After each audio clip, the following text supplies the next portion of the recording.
Ito ang Presidential Broadcast Service. Radyo Pilipinas.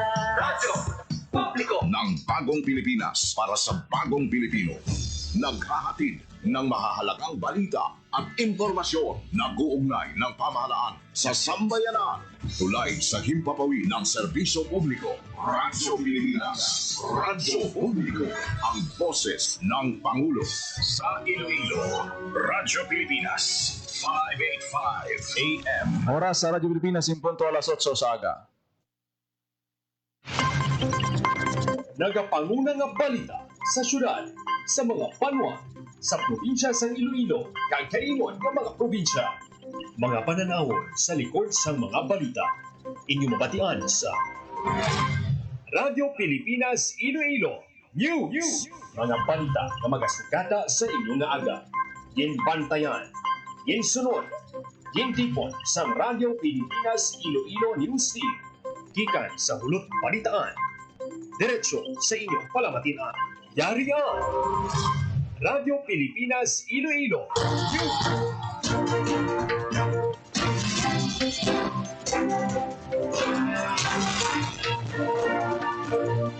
Mayong aga Pilipinas, good morning Western Visayas. Welcome sa Radyo Pilipinas News. Buong adlaw sa nga Martes, Agosto 19, tuig 2025. Ako ang inyong tagbalita kada aga, Janelle Baclay, kag karon sa aton mga pangulong dinalan.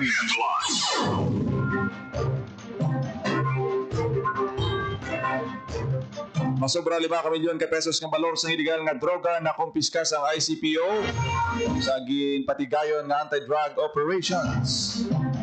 PRO6 nakadakop sang 87 ka mga most wanted persons sa ginpatigayon nga 15-day manhunt operation.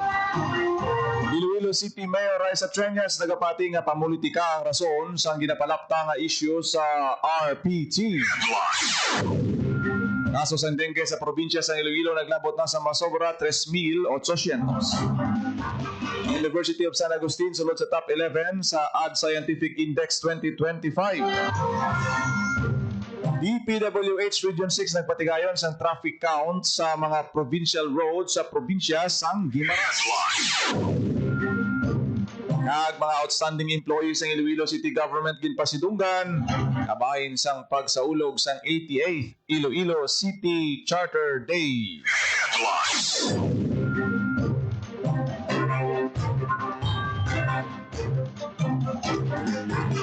Oras sa Radyo Pilipinas alas 8:04 sa aga kagkaron sa detalye na sang aton mga balita lokal. Pilipinas.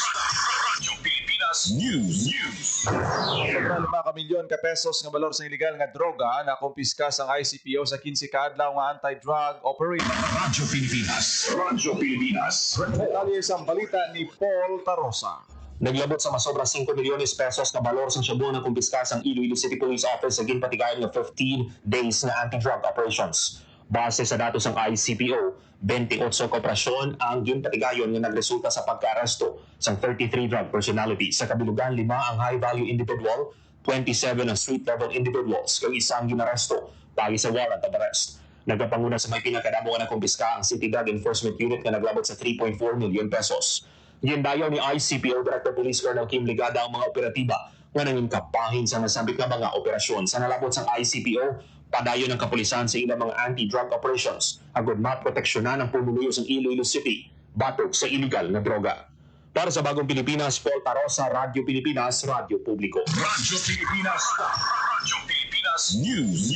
87 ka mga wanted persons na aresto sa Police Regional Office 6 sa ginpatigayon nga 15-day manhunt operation. Radyo Pilipinas. Radyo Pilipinas. Nagapanumbalik sa balita si Paul Tarosa. Nadagpan sa Police Regional Office 6 ang 87 wanted persons sa ginpamaskog ng manhunt operations. Inang nadagpan sa Kapulisan Marin Agosto 1, 15, 2025. Sa nasambit nga numero, 18 most wanted persons, 69 ang other wanted persons. Ang mga naaresto nagapangatubang sa nagkarailan nga kaso nga ginalakipan sa robbery, physical injury, rape, kag murder. Sino kay PRO6 Director Brigadier General Josefino Lica nagbunga ang dedikasyon sa kapulisan agad matagaan hustisya ang mga nabiktima sa wanted persons. Komitibang PRO6 kapasang karon pa ang kampanya agad maaresto ang mga nabilin nga wanted persons sa Western Visayas. Ginahingo sa PRO6 ang publiko nga mga mabinantayon ka maghatag sa impormasyon nga magkabulig agad matakpan ang mga wanted persons sa komunidad. Para sa Bagong Pilipinas, Paul Tarosa, Radyo Pilipinas, Radyo Publiko. Radyo Pilipinas. Radyo Pilipinas News. Iloilo City Mayor Raisa Treñas nagapating pamulitika ang rason sang ginapalapta nga issue sa real property tax. Radyo Pilipinas. Radyo Pilipinas. Report. Sa detalye sang balita. Wala sang direktang epekto ang real property tax sa inflation rates ng syudad, kundi pampolitika gid lamang ang rason sa pagbalaktas ng isyu. Ini ang ginubutyag ni Iloilo City Mayor Raisa Treñas sa interview sa mga tapos ang media angot sa ginpagawa nga datos ng Philippine Statistics Authority Region 6. Dugang sa alkalde bilang isa man ka ekonomista, hindi ang RPT ang rason sa inflation rate, bangod naga-fluctuate o kung nagasaka panaog ang rate. Sa masobra, duwa na katuig makabig hindi steady ang data sa pagsaka sa inflation, kag sa kay Treñas, hindi consistent ang datos sa malipot nga binulan agud matudlo nga RPT ang kabangdanan sa inflation rate. Masanag nga politika ang sa likod kag nagasakay sa isyu nga sunod pa sa alkalde nagapaguba sa imahe sang syudad. Para sa Bagong Pilipinas, Gina Baklay, Radyo Pilipinas, Radyo Publiko. Radyo Pilipinas. Radyo Pilipinas News. Kaso sang dengue sa probinsya sang Iloilo naglabot na sa masobra 3,800. Radyo Pilipinas. Radyo Pilipinas. Balita ni Marian Grace Ereñeta. Nagsaka na sa masobra 3,800 ang kaso ng dengue sa probinsya sang Iloilo sininga tuig. Sa datos sang Iloilo Provincial Health Office as of Morbidity Week 32 o kung humalin Enero 1 tutub Agosto 9 sininga tuig, nagsaka sa 3,888 ang kaso ng dengue sa probinsya kung sa diin 14 ang napatay. Kung ipaanggid sa pareho nga period sang 2024 nga may 5,856 nga kaso, kag 16 nga napatay, nagmubo sang 34% ang kaso sa dengue sa probinsya sininga tuig. Nagapanguna nga munisipalidad nga may pinakamadamo nga kaso sininga tuig among Oton nga may 293 ka kaso, ginsundan sang San Joaquin nga may 230, Haniway nga may 203, Dumangas nga may 179, kag Leon nga may 179 man. Samtang sa 14 nga dengue fatality sininga tuig, tig-duha ka dengue fatality ang na-record sa Pototan, Carles kag Balasan kag tig-isa naman sa Oton, Lambunaw, Sara, Concepcion, Tigbawan, San Rafael, Dueñas kag Dumangas. Samtang kalabanan sa nagkadengue sa probinsya ang yara sa edad ng 1 to 9 years old. Panugyan sang Iloilo PHO sa pumuluyo nga padayon sa pagsunod sang 4S strategy kontra dengue. Ang search and destroy mosquito breeding sites, self-protection measures, seek early consultation kung may nabatsyagan nga simptomas ng dengue, kag support fogging o spraying sa hotspot areas. Para sa Bagong Pilipinas, Marian Grace Aranyata, Radyo Pilipinas, Radyo Publiko. Radyo Pilipinas. Radyo Pilipinas News. Sulod sa top 11 ang University of San Agustin sa Iloilo City sa listahan sang 120 ka mga nagapanguna nga pribado nga brutuan sa Pilipinas sandig sa AD Scientific Index sininga tuig. Nagapanguna sa listahan ang De La Salle University Manila, nga ginsundan sang Ateneo de Manila University, University of Santo Tomas nga nagapangatlo. Pangapat ang PAO Excellence Global Economic Academy Foundation Incorporated nga ginasundan sang University of Perpetual Health nga nagpanglima, De La Salle Lipa. Nagpang-anom top 7 ang Mapua University, sunod ang University of San Carlos, Asian Institute of Management kag Silliman University.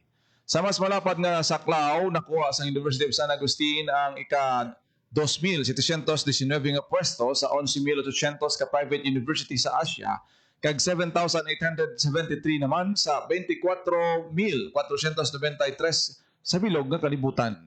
Gintumod man sa report nga 4 ka Agustinian scientist ang nadala sa top 30% sa kalibutan, kag napulo ka researchers sa top 50% pamatuod nga nakapabaskog ang kontribusyon sa universidad sa patag sang siyensya kag inobasyon. Naibaluan nga sang 1904 gintukod ang University of San Agustin sa Iloilo City. Radyo Pilipinas. Radyo Pilipinas News. Sa ibang pang balita, DPWH Region 6 nagpatigayon sa traffic count sa mga provincial roads sa Guimaras. Radyo Pilipinas. Radyo Pilipinas. Sa balita ni Paul Tarosa. Nagpatigayon ng Department of Public Works and Highways Regional Office ang traffic count sa mga provincial roads sa Guimaras. Agad makita kung pila ka sarakyan na nagalabay kag kung ang dalan kinahanglan i-convert bilang national road. Ang traffic count among pag-isip sa masakyan sa dalan para maibaluan kung pila ang nagalabay. Ginahimo ini agad masiguro ang insakto nga plano para sa road improvement kag mas mapaayo pa ang koneksyon kag mobility sa tanan nga motorista kag residente. Nagsugod ang aktibidad sa Agosto 15 sa Piña Alagiso Road halin alas 6 aga tugtog alas 6 gabi kag magapadayon ini sa Piña Suklaran Road subong Martes Agosto 19 kag sa Concordia Oracon Canalay Road sa Miyerkules Agosto 20. Ginapananaw ni Governor Maria Lucina nga makabuli kini para maimprove ang road connectivity kag transportasyon sa probinsya. Para sa Bagong Pilipinas, Paul Tarosa, Radyo Pilipinas, Radyo Publiko. Radyo Pilipinas. Radyo Pilipinas News. Ginpasidunggan sa Iloilo City Government ang 40 ka mga outstanding employees sa mga nga nagpakita sang maayo nga performance sa ila trabaho. Ginpangunahan ni Iloilo City Mayor Raisa Treñas ang paghatag pasidungog sa mga empleyado. Lakip sa mga nagbaton sa award ang mga masunod: Renato Madrilejo bilang outstanding employee sa City of Agriculture, Gina Escobin, Nestor Canong, Lori Canilao, Liza Villanueva, Alona Chua, John Eric Von Rahonia, Analisa Abapo Munyen Muega, Engineer Roberto Iscoto, Ava Marie Dilariman, Aileen Claire Coronado, Engineer Ronnie Porras, Engineer Ruel Francis Labramonte, Grace Joy Manalo, Danny Tan, Dr. Myla Buico, Franzine Plagata, Anilindio Campo, Jacqueline Banca Flor, Joreca May Flores, Dr. Romeo Lustria, Gazi Frias, Janina Baron, Joji Magbanwa, Ana Maria Agustin, Carmela Trabasas, Melba Hisog, Josephine Pareñas, Maria Cristi Animas, Nieva Aplaon, Edwin Dordas, Floderin Catalan, Raimundo Ortillas, kag iban pa nga mga opisina. Inikabahin sang pagsaulog sang ika-88 nga anibersaryo sang Iloilo City Charter Day. Radyo Pilipinas. Radyo Pilipinas News. Uswag Atipan Center sa City Hall handa na sa paghatag sang nagkalain-lain nga serbisyo sa pumuluyo. Radyo Pilipinas. Radyo Pilipinas Report. Sa detalye sang balita, agon mapasanyog pa kagapadasig ang pagserbisyo para sa pampamuluyo sa pagsanyog sang ila palangabuyan, health services, burial, trabaho kag madamo pa. Ginlunsar sa Iloilo City Government sa idalong ni Mayor Raisa Treñas ang Uswag Atipan Center. Sa tubang sa mga punong barangay, ginpagkita sa alkalde ang mas ginpadasig ng sistema sa pagbulik sa mga pumuluyo sa syudad paagi sa gintukod na Uswag Atipan Center. Ang Uswag Atipan Center ang nahamtang sa 7th floor sa City Hall sa diin pwede nga makadangop ang mga pumuluyo ang may problema kag nagakinhanglan.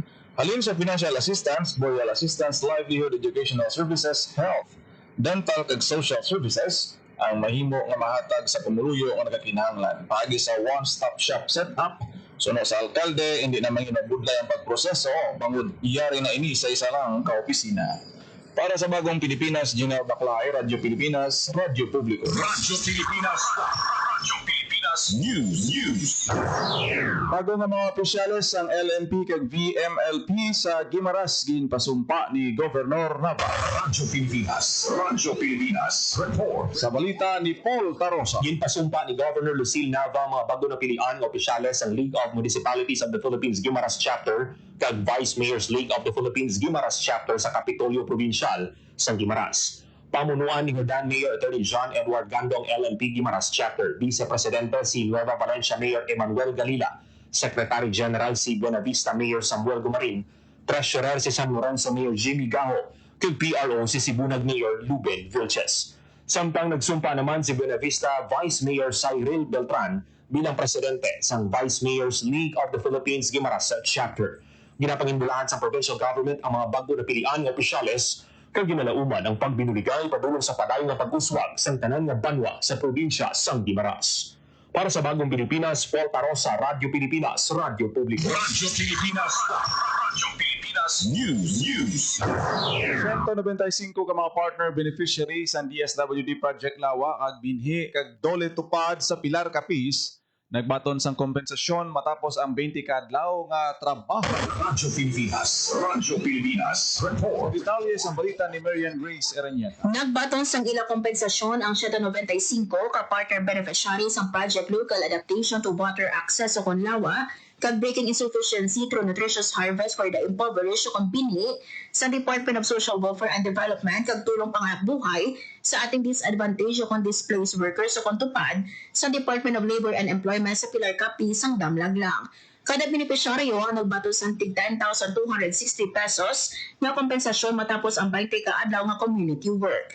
Ang mga benepisyaryo ang gikan sa mga barangay San Blasco, Binawbawan, Kasanayan, Cayus, San Esteban kag San Ramon. Gimpaidalom ang mga benepisyaryo sa community-based activities kapareho sa rehabilitasyon sa water irrigation systems, pagtukod sa communal gardens, mangrove production kag construction sa small farm reservoir nga makabulig sa pag-enhance sa local water access kag pagsiguro nga may food sources sa vulnerable communities. Para sa Bagong Pilipinas, Marian Grace Aranyata, Radyo Pilipinas, Radyo Publiko. Radyo Pilipinas. Radyo Pilipinas News. Philippine Science High School Extended Campus sa Guimaras ginaduso nga gamito ng pasilidad para sa training sessions kag iban pa nga mga aktibidad sa edukasyon. Radyo Pilipinas. Radyo Pilipinas. Report. Sa detalye sang balita, Ginistoryahan sa Philippine Science High School po ng provincial government sa Guimaras ang posibilidad nga gamiton ang PSHS Extended Campus sa Barangay Aladiso, Cordan nga sa karon bakante. Sa pagbisita ni Philippine Science High School Director Mirna Libutake sa Kapitolyo Provincial sa Guimaras, ginapangabay sini ang kolaborasyon upod ang provincial government kag Department of Education agud buksan ang pasilidad para sa mga training sessions kag iban pa nga educational activities. Ginabi-abi ni Governor Lucille Nava ang proposal bangod makabulig ini sa sektor sang edukasyon sa probinsya. Gimpahayag man ni Director Libutake nga kada Enero ginahiwat ang Philippine Science High School qualifying exam para sa mga aspiring Guimaras North students sa Hordan National High School. Para sa Bagong Pilipinas, Paul Tarosa, Radyo Pilipinas, Radyo Publiko. Radyo Pilipinas. Radyo Pilipinas News. 12 ka mga ARB sa Haniwa, Iloilo nagbaton sang 18 ka klowa. Sa detalye, Radyo Pilipinas. Radyo sa Pilipinas. balita ni JP Hervas. Nagbaton sa 18 ka certificate sa blood ownership award kan Klowa ang 12 ka agrarian reform beneficiaries o kung ARB sa Haniwa, Iloilo. Hindi nagasakop sa masobra 10 hektarya sa duta. Isa sa mga nangintag baton si Flor Abugadil na naging emosyonal sa pagpasalamat bangod may pangabya na ang iya pamilya. Tuman man ang pagpasalamat ni Madeline Coopera sa nabaton nga duta. Pero sa iya, ang duta nga inabaton isa kaligasiya sa iya nagtiliwan nga bana para sa ila kabataan. Kadungan sa pagbaton sa gilatag sa katitulo, ginpasalig sa mga benepisyaryo nga ila pala umahon sa maayo ang duta, pinagi sa pagtanong sa palay, saging, lubi, kag iban pa nga produkto. Para sa Bagong Pilipinas, JP Hervas, Radyo Pilipinas, Radyo Publiko. Radyo Pilipinas. Radyo Pilipinas News. Duha ka gatos ka SPES beneficiary sa Negros Occidental nagbaton sang ila benepisyo. Radyo Pilipinas. Radyo Pilipinas. Sa detalye sang balita, Baton sa ilatag sa kabenepisyo ang 200 ka benepisyaryo sa Special Program for Employment of Students o CONSPES sa Negros Occidental. Ang aktibidad giniwat sa Second Mall sa Bacolod kay ginpurahan ni Negros Occidental Governor Bong Lacson, kaupod si Provincial Public Employment Service Office o CONPESO Manager Karen Denzay. Kada benepisyaryo nagbaton siyang 12,300 pesos bilang bayad sila 20 kadlaw nga pagtrabaho sa runay tuhay nga local government unit kag iban pang opisina sa gobyerno. Ang special sa ka-joint program sa DOLE kag sa provincial government nga nagatuyong maghatag sa temporaryo nga trabaho sa mapigado apang deserving mga estudyante kag mga out-of-school youth sa tiyon sa school break bilang suporta sa ila pag-eskwela. Para sa Bagong Pilipinas, JP Havas, Radyo Pilipinas, Radyo Publiko. Radyo Pilipinas. Radyo Pilipinas News.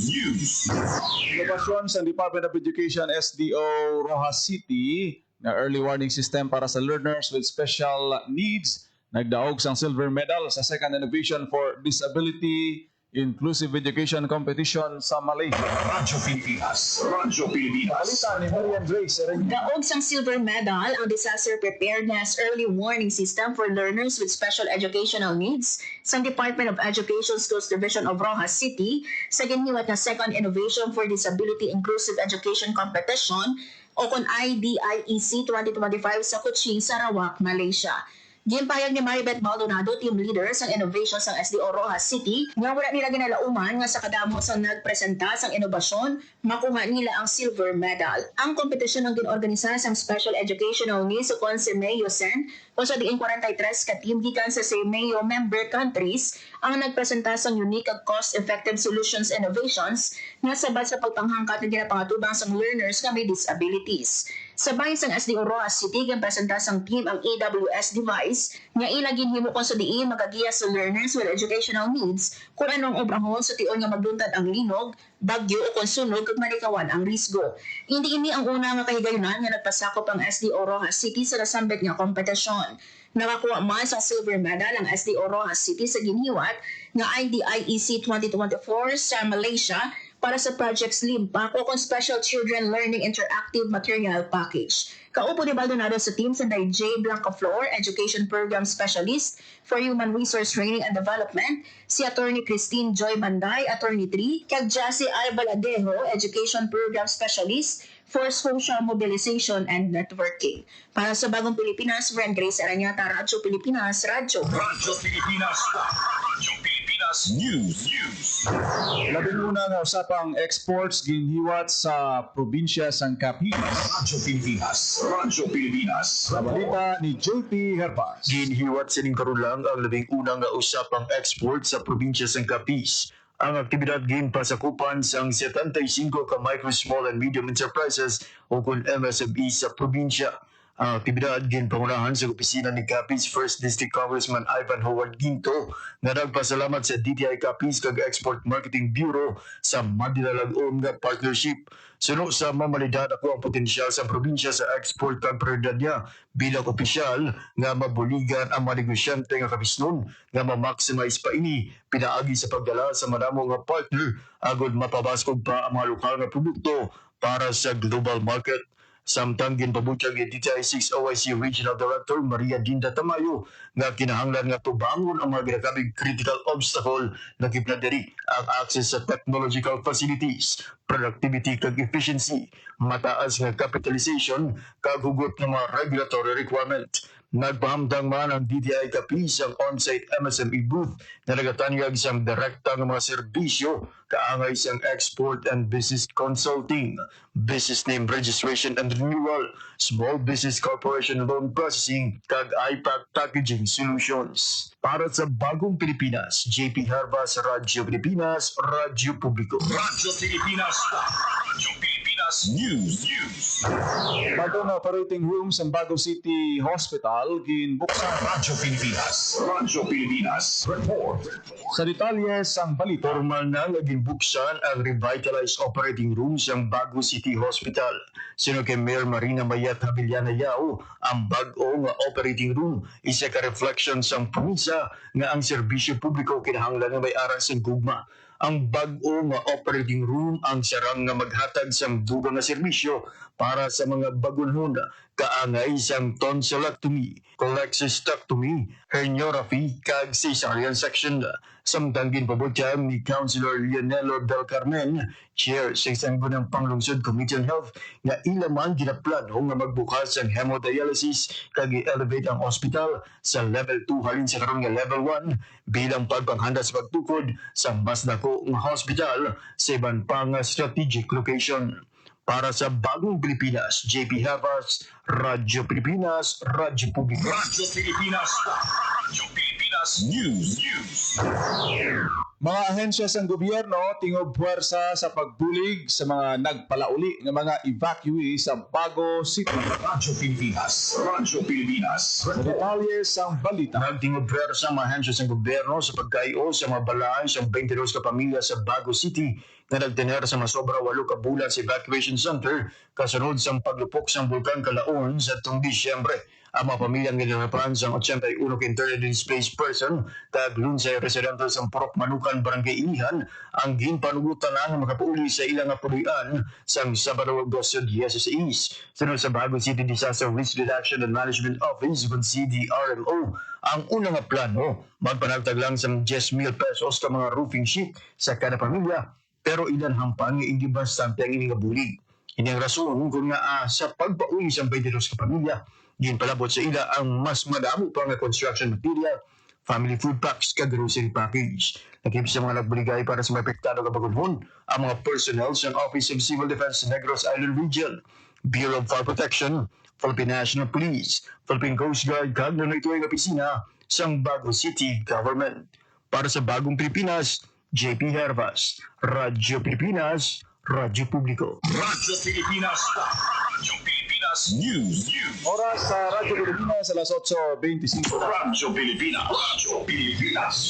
Kagi nyo nabatian ang detalye sa mga nagapanguna nga balita sa pagpangalagad sa Radyo Pilipinas News subong adlaw sa Martes, Agosto 19, tuig 2025. Sa dugang pangabalita kag impormasyon, i-share, follow kag like sa aton Facebook page Radyo Pilipinas Iloilo. Salamat gid sa mga nagaupod sa aton siniya nga FB Live subong aga. Diri sa aton sini nga pagpangalagad Ma'am Freshel Pabila, nga nagaupod sa aton si Ma'am Anita Blance, Jason Bagorio, si Cres, si Ma'am Bingbing Hoswe. Good morning Ma'am Bingbing. Si Ma'am Lorely Noblesada, Ray Funa Sembrano kag iban pa. Kita karon sa programa Iloilo Morning kada aga. Ako nagidamang ang inyo alagad, ang inyo tagbalita, Junel Baclay. Mayong aga Pilipinas. God bless Iloilo.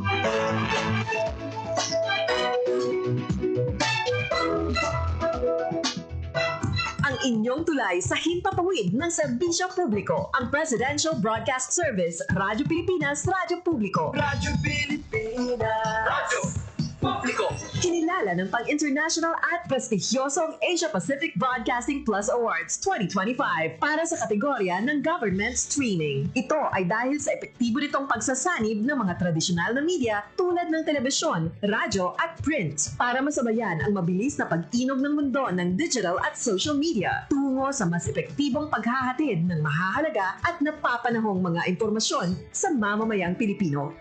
Kinilala rin ang Radyo Pilipinas dahil sa patuloy na pag-akyat ng rating. Ngayon ay matatag sa pang-4 na pwesto sa Mega Manila ayon sa pinakahuling Nielsen Radio Audience Measurement Survey. At sa social media, nakamit ang mahigit 2,000% pagtaas ng bilang ng mga sumusubaybay sa Radyo Pilipinas page sa unang bahagi ng 2025. Patunay ito na ang inyong Radyo Pilipinas Radyo Publiko ay tunay na kaagapay ng inyong pamahalaan sa paghahatid ng serbisyo sa mga mamamayang Pilipino. Mula sa aming lahat, sa ngalan ng inyong pamunuan at mga kawani ng Presidential Broadcast Service, kasama ang inyong mga himpilan ng Radyo Pilipinas sa buong kapuluan. Maraming salamat po sa inyong lahat, sa inyong pagtangkilik at pagkilala. Radyo Pilipinas. Radyo